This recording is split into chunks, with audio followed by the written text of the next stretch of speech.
Hey, what's going on YouTube too? Sketchy coming at you. Today we are going to revisit Project RTS Arena. While I made a video about this several months back, I noticed that I'm the only ones keeping tabs on this on YouTube. So I figured it's time to update you with the latest news. Alright, so if you're not familiar and or missed out on the last video, essentially RTS Arena is combining classic RTS gameplay with MOBA-like elements. It's going to offer a tactical experience in both PvP multiplayer and single-player PvE campaign. It's striving to combine both genres, with no RTS build-up phase and jumping you straight into the action. I'm going to be completely transparent with you here for a second. Having the words RTS in your title might leave a bad taste in people's mouths, being that, well, this technically is not an RTS. We'll have to wait and see how this progresses, as they're calling it Project RTS for now, so we might get a title change in the future. Obviously, stay subbed right here for any news regarding this game, being that I do have relations and have personally talked to members of this team developing this game, so rest assured, more will follow. Back to RTS Arena itself, it's going to combine operatives with unique roles and skills to build a squad which will suit any playstyle, whether you're aggro or defensive. And on top of all that, we'll be able to customize your squads with a range of cosmetic upgrades. Besides aesthetically looking good, some mechanics like cover and elevation, even destructible environments will all play a role when clashing against your foes. Alright, so you get the gist of it. As for game modes, they have mentioned that there will be both multiplayer and single player, and will feature 1v1s, 2v2s, and a single player PvE campaign. My guess here, it's mostly going to be succeeding in the online PvP area due to its competitive design and playstyle. Also included are varied mission types. So each map will have its own primary mission, whether it's capture this artifact or escort this payload, etc.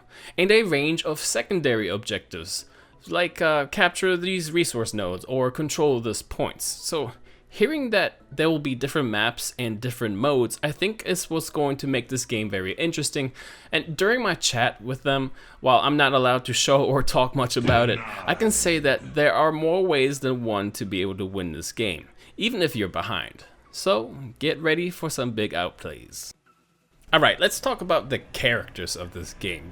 Now, RTS Arena is set in a military sci-fi like setting, which they've chosen to go with a more stylized, realistic art style for their set raiders. This is what they're calling them in game. You'll have to combine operatives or raiders with unique roles and skills to suit your playstyle, obviously, as I mentioned, and then customize them. So for the first 5 raiders, well, maybe we'll get more in the future, these are available: the paramedic, the enforcer, ranger, sniper, and the technician. But first, let's talk about the paramedic, or medic for short, which they are equipped with powerful healing abilities, and some of them can even deploy supportive structures and drones. But wait, paramedics do have a specialty, and I think this is what makes this game unique. Units in RTS games are usually killed when their health drops below 0, but not here. Operatives instead are knocked down, so anyone that can be revived. Something else that makes a paramedic shine is that their abilities might be used against the enemies as well. And they are outfitted with multi-purpose needle gun, whatever that means, which can fire different types of ammos. Personally, the revive function sounds really cool, and I'm pretty sure everyone's going to want a medic in their squad just for that reason. Alright, next up we have the Ranger. It's an AoE damage dealer and disruptor. Rangers are effective against groups of enemies that are moving in tight formations. They have grenades with charges that can deal massive AoE damage, and furthermore, Rangers can knock back enemies and disrupt abilities while they're being casting or channeling. Also, scouting. Rangers are your reconnaissance unit. They're the first ones to encounter units with above average damage and high mobility. Their ability to place recon beacons is the perfect map control sort of ability. So if you like to see and or scout out units, this guy is going to be in your squad for sure. Alright, next up we have the Enforcer. Now, Enforcers are your best crowd control and less vulnerable unit based on all these raiders combined. This big fella can stun, slow, launch blast waves, create force field shields, and, well, do an ability called a Bullet Storm, which knocks down the enemy. Long story short, Enforcers are basically your tanks, your squad's foundation for CC.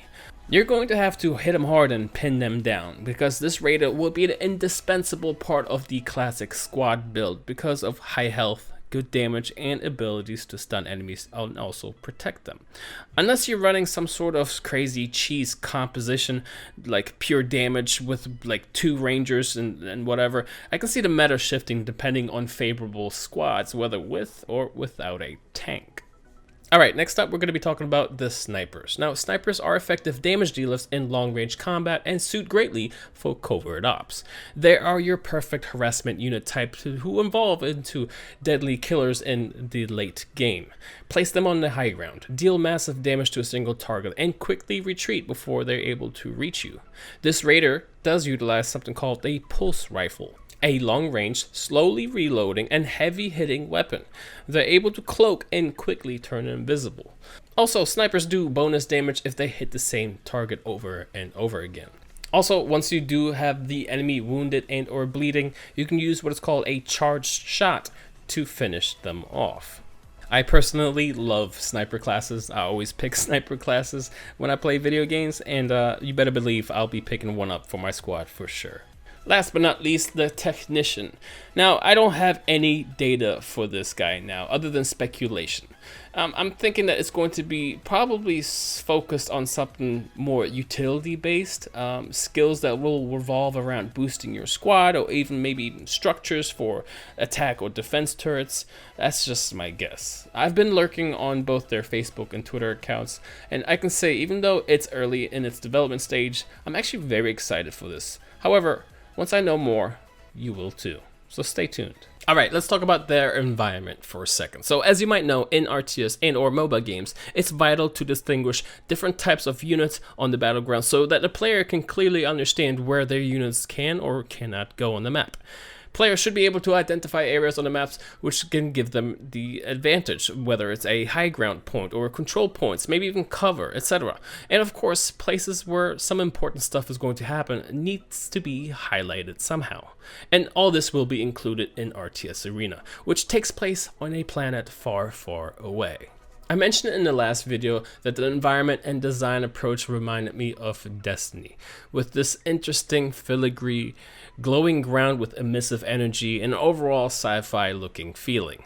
I'm actually really excited to see the other variations they're going to be adding to this game as well. This is really, really appealing to me, and I think it's going to apply to everyone else as well. Alright, let's talk about the gameplay. And while here, right now, seeing this and looking at this, while being unfamiliar, it might be hard to understand what the hell is going on. But, as you can see, there's a lot of micro involved, with movement, ability cycles, plus maintaining your health, and also keeping track of the enemy and countering them as well. So it's definitely action-packed. And I can see the potential this style of game can achieve if giving this to a high APM player. It's going to be crazy, it's going to be fun, it's going to be very exciting and adrenaline rushy. So, you know, if that's your style of play, this might be the game for you. Alright, in conclusion, if you want, you can go ahead and follow them on their Twitter, Facebook, and YouTube. Also, stay subscribed right here, as I will be part of their early teams testing this bad boy. Let me know what you guys think. Are you interested? Where do you see this game falling into place? And would you be interested in playing it yourself? You can go ahead and head over to their website to find out more, and maybe even subscribe to their newsletter if you want. You know, give it a shot, see what's going on. Stick around, and as always, I'm Too Sketchy, and I'm out. Peace! Too Sketchy!